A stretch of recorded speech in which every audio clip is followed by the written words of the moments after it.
You are looking live at JBC Studios. I'm Erin. And I'm Justin. And this is Movie Guts. So, today's episode is going to be all about the beginning of day 2. Just so happened to be the longest. With the most people on set. And the most dialogue-intensive day of filming.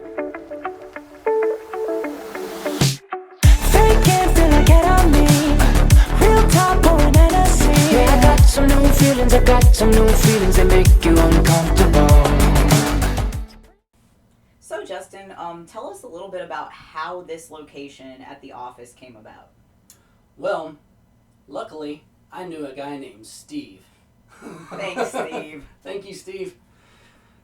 No, a friend of ours, a real estate agent, just so happened to be nice enough to let us use his active office area, his meeting area that they weren't using that day. Mm-hmm. So yes, much gratitude to... It's Remax, right? Much gratitude to Remax. Fredericksburg. We might have to. Here's his link above. Put that up there. Follow them at. Right. All right. It was our hardest location to find. Yes. Due to the fact that it was the hardest to find, it took the longest to find, and therefore we didn't have as much prep. It was actually, the day of. The day of is the first time that we saw it, but we locked in the location the week before, if I'm not mistaken. Yeah, it was one of those last minute. And since it was a used office, we couldn't get into it until the day of shooting. The challenges of walking into location and trying to figure out the best places to set up lighting and create a scene that we hadn't walked through pretty much at all physically. We had talked about it several times, but never walked through it physically with anybody until that day. We didn't see it. We didn't have photos of it either. So we had no visuals. And what would you say cinematically? I mean, out of all of the challenges and difficulties a situation like that can bring up on you, what would, in your opinion, if you could just pick one or two of the main issues or challenges that you faced, what would those be? What we just talked about. What we just talked about is by far the biggest challenge when you don't, you're going in blind. But after that, it's really the lighting of the room. I think that's where I've been challenged the most. And that's also if we take outside of audio, because audio does play a role. We filmed the last scene of the movie first. And behind Paula was this beautiful, would you call it a picture window? It was a large window. It was beautiful. But I remember, how long we spent because of the reflections of the lighting in the window. And on one hand, we could have left the lighting and moved on and said, well, we'll mask it in post. But we were, Justin and I agreed early on. Well, we came into the filming with wanted the to mindset shoot to that edit. We wanted, to have as little post-production as possible. So you're right, though, with a room that two of the walls were completely window, and letting in all the light, the reflections of that, so you don't want to aim the camera at the blank walls, so you want to have something to have as a background, and it just so happens to be a window with your lights reflecting in it. Here's a clip from day 2.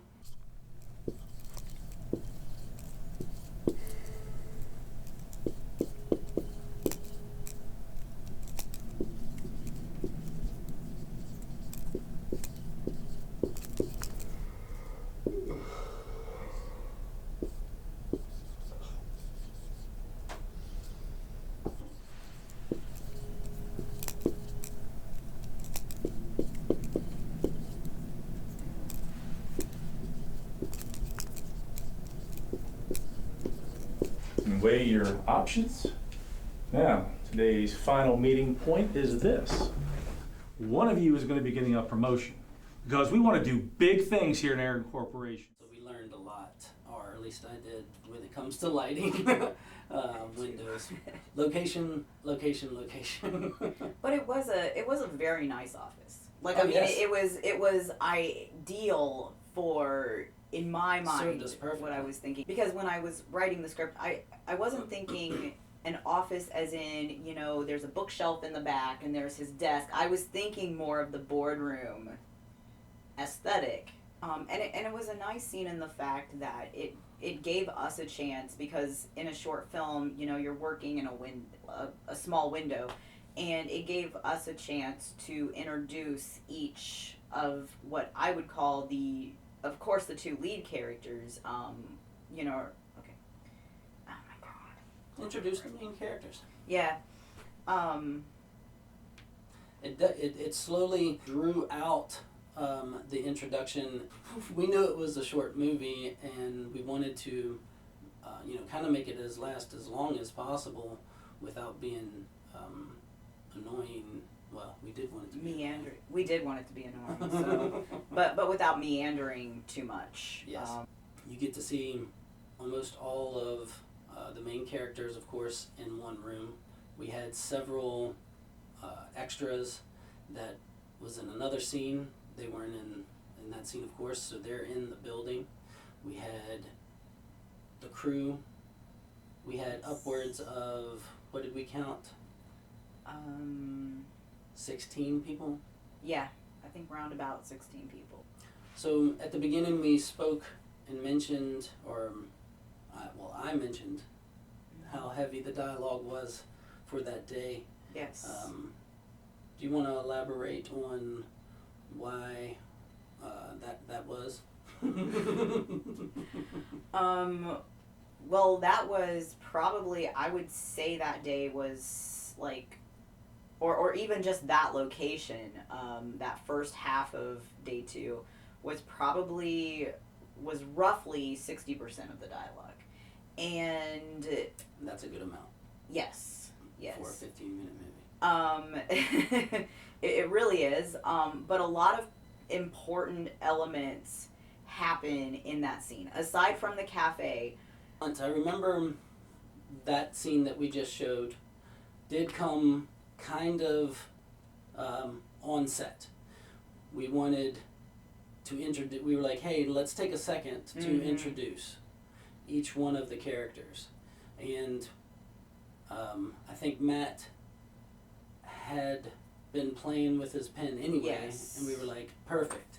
We actually, if you remember, we put it on the actors and said, based on what your character is, do something mundane. Right. And then direct them into little, like Justin adjusting his glasses, you know, Benarin giving a yawn. Would it be good to walk through each of those actions and why that adds to the character? So we've got Matt. Yes. What's flicking the pen? So he's got a lot of energy. Yeah, lots of energy, almost like an arrogance.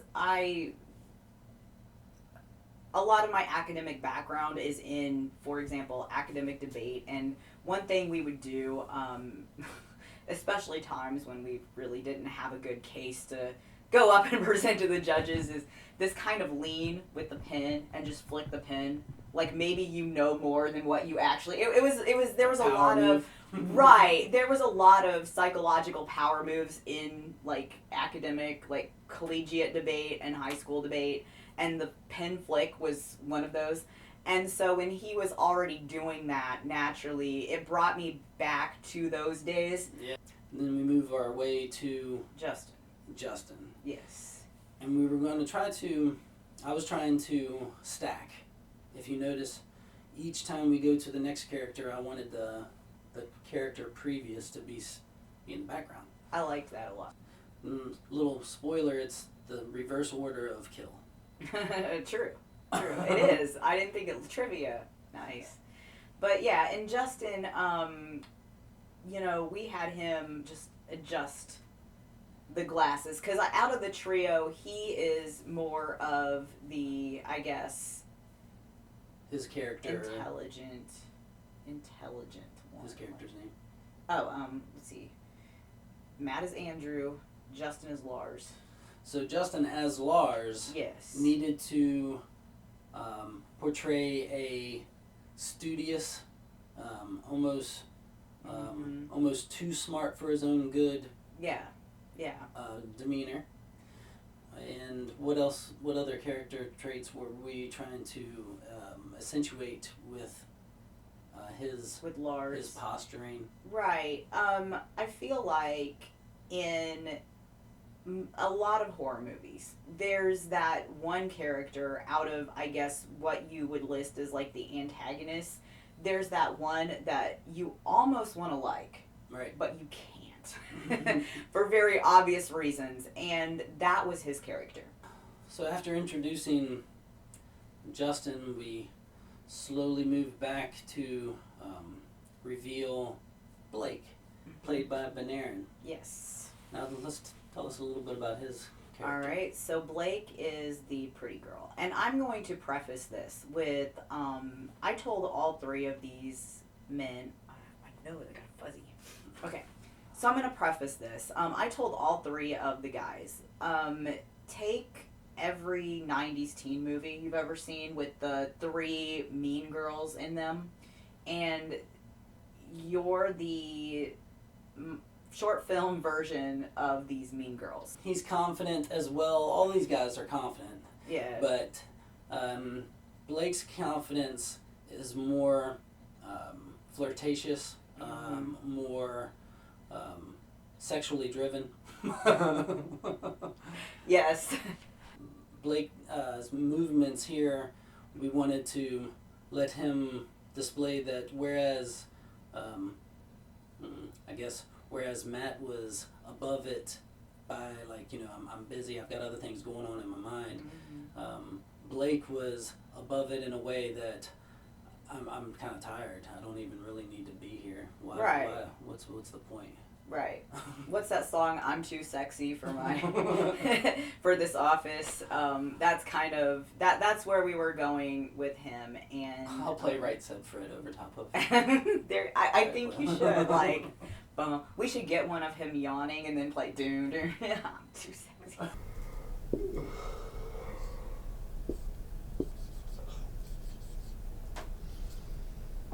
And all of these guys, Matt as Andrew and Justin as Lars and Benarin as Blake, they did amazing. Like, to step They it really up did. the way they did, and to do such a good job of it and have such a good attitude about it, and to be that enthusiastic about a film that's like essentially flipping those roles around. I can't say enough for that. We move on from Pretty Girl to Our lead character, our heroine. Wait, heroine? Yeah. Yes. Kai, We wanted to be able to present her as highly intelligent. She's very academically and career driven in a career that is obviously male dominated, masculine centric. she has all the Yes. characteristics of determination, smarts, and that drive, Mm-hmm. but she's serious, whereas they are not serious. Yes. And she is more qualified. So when so there's a promotion to be announced, and she's pretty sure she's not going to get it despite her qualifications. And we later find out, spoiler alert, that she graduated from Yale. She's got an MBA. She graduated with a 4.0. She doesn't take what she does lightly. But she's absolutely sure that despite all of that, she's not going to get this promotion that's about to be announced. From that, we are now introducing our antagonist, Yes. Charles as Lewis. which is the boss. Yes.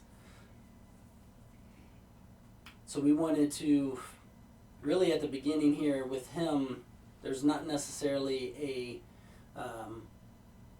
attitude, or we weren't trying to give away, or you're not necessarily with seeing him just write the couple of letters on the board. We're not necessarily getting any of his character from that. Not too much that we can pull from the clip that you just saw. Right. But we will be able to show you now, because we've talked enough about that last clip, to show you another clip from the movie, which has Charles in it. Yes. Take a look. Now, one would think that you'd be the obvious choice for this promotion. But after some thought, Doug Matthews and Arlen Spencer, they're my prime candidates. So that's Charles Riddle, and you can see his character pretty on display right there. Yeah. This is, I guess, this episode's been really a character building episode. So we've highlighted all the characters and tried to give a little bit of what they're like. Yes. I love how this clip came about. It was kind of one of the, like what Bob Ross would say, like a happy accident, I guess, because of the way Charles initially, or over time, like interpreted Lewis, and when he kind of sits back in the chair and just, there's a point where He's so flippant. yeah, and he rolls his eyes, and then you made the suggestion, why don't you stick your feet up? Yeah. Especially directly in front of her. Since we were going for annoying, over the top, Yeah. kind of funny, I thought it was almost imperative that he put his feet up in front of her face, and she gets to see it in disgust. Yeah. And I mean, it does, like, it's so demeaning. Yes. Absolutely unprofessional and demeaning and completely, like, over the top inappropriate. And And as soon as we had the idea, the visual of having Paula's face and Charles' shoes flanking his line, it came right to me. I was like, we got to do it this way. Yeah. This is how we got to do it. Yeah. And they were both, I mean, they're both such strong actors that, any overacting with it would have been too much for too much, but they're both such good actors. They were able to execute this already over the top scene without overkill. Right. We didn't burn the crust on that one. And, Yes. so applause to them. Next week's episode is going to be about... So on next week's episode, we go into the second half of day 2, which is going to be our exterior shots. Outstanding. Thanks again for joining us, and we hope to see you next week on Movie Guts. Oh my god.